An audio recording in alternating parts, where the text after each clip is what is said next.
I wanted to tell you about some conversations we've been having with some of you as our ministers have been talking to you about our goal of transforming relationships, hoping to reach 10,000 people by the year 2030.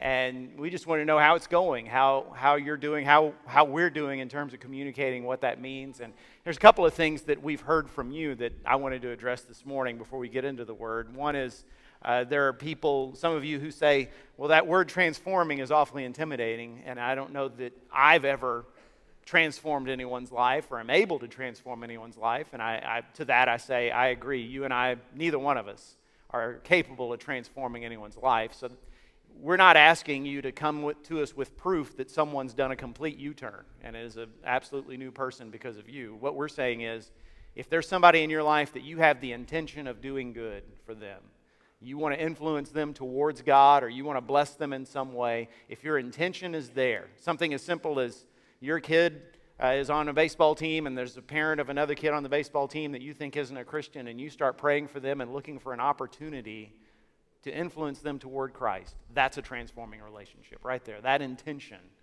is what we're looking for. God can use that. And the second thing we've heard from some of you is, I know I'm involved in some of these kinds of relationships, but why should I report them? And if you feel that way, it's because you were raised well. You probably grew up in church and you were told you don't brag about the things you do for the Lord. And I agree with that mentality. But we're not asking you to brag. We're not going to put up a poster with your picture on it and say, you know, Mary Jo has this many transforming relationships. This is really, we want you to let us know about these for two reasons. Number one, because we want to be a church that reaches our community for Christ. We don't just want to be a church that grows in number. I hope we do that too, but that's not our primary goal. And this, you telling us the relationships you're involved in, lets us know how we're doing in that. The last thing in the world I want is to be here my whole life and get done and realize we did a great job at doing Sunday mornings, but that's all we did. So I want to know, are we reaching people? Are we making an impact? And the second thing is, it gives us an opportunity to pray for you and for this relationships you're involved in.